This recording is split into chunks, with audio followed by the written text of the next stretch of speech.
Поделись, пожалуйста, эмоциями от завоевания бронзы. Сегодня ты стал медалистом Олимпийских игр в Париже. Саламатсыздарбы. Бұл Олимпиада ойындарына көп даярдандык. Көп мээнеттендик. Албетте алтын үчүн келгенбиз. Бирок ушундай буйрук экен. Ушундай коло байгеге ээ болуп отурабыз. Буга дагы шүгүр.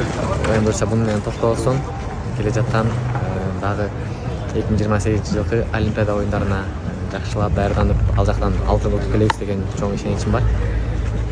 Бул менин эле жеңишим десем чоң катачылык болот.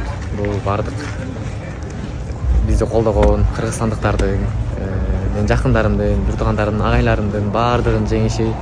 Ушул бардыгына барыңарга терең ыраазычылык, ушул мамлекетибиз ушинтип колдоп, ушунчалык бизге тренировка кылганга жана башка условияларда түз берип атканга ушу мамлекетибизге терең ыраазычылык, спорт комитетине терең ыраазычылык, врачтарыбызга баардыгыбыз, командадагы балдарыбызга баардыгыбыз биригишип ушундай чогуу ынтымактуу иш алып баргандын ушундай жыйынтыгы десем болот ушул нерселер. Кудайым буюрса дагы келе жаткан могу эртеңки жана башка вольниктер, кыз күрөштөр өзүбүздүн балдарыбызга жана ийгилик кааламакчымын. Бизде боксер бала урушмак, ага да ийгилик кааламакчымын.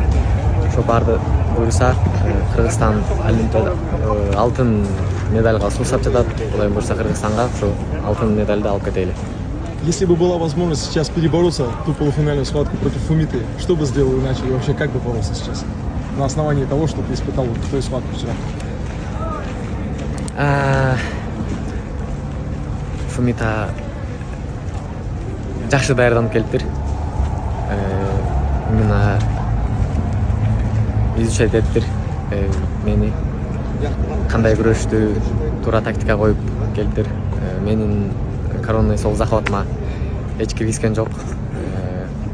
Эгер кайта башынан күрөшсөк, мен ойлойм кичине сактанып күрөшмөкмүн. Тиги 4 балдык бросогу жок болгондо такыр схватка башкача болмокпу деген ойдон. Ошондуктан эми бул ушундай буйрук экен, эч качан артка кайтара албайбыз. Аллахтын ушу буйругуна баш ийбиз. Кудайга шүгүр. Фумита продемонстрировал красивую волевую олимпийскую историю. Он у себя дома 3 года назад проиграл в финале, уступил как раз таки кубинцу Луису Альберту Орте-Санчесу, но не опустил рук, и вот здесь на следующей Олимпиаде в Париже все-таки завоевал золото. Ты вот здесь уступил в полуфинале, и я уверен, что на следующий олимпийский поход ты тоже пойдешь за золотом, и, возможно, вот эти ошибки, которые были допущены здесь, они станут для тебя трамплином для твоего роста. Сөзсүз, бул мен айтып өткөндөй эле бардыгы жакшылыкка. Балким ушул Олимпиададан 3-чү орун мен үчүн жакшыдыр. Дагы жакшылап даярданып келе жаткан Олимпиада оюндарында сөзсүз алтын үчүн болгон күчүбүздү салабыз. Ну вот после выступления в Париже можно сказать точно, что Киничиро Фумита соперник номер 1 для тебя, и ты ждешь реванша как можно быстрее? Конечно. Эң башкы фавориттердин бирине кирет. Бул менен дагы схватка кылгым келет астыда. Эгер мүмкүнчүлүк болсо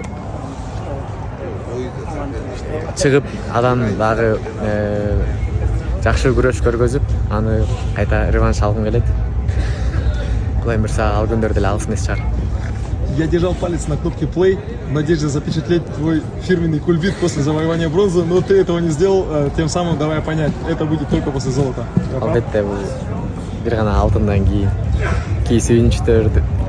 сүйүнүчтөр жана ошо бизди колдоп келген элдерди көбү күтөт. Ошондой эле алтындан кийин буюрса эмки Олимпиадада сөз сальто болот. Ты порадовал всех, и в том числе меня. Поздравляю тебя от души с победой и желаю как можно больше добиваться положительных эмоций и двигаться только вперед. Рахмат.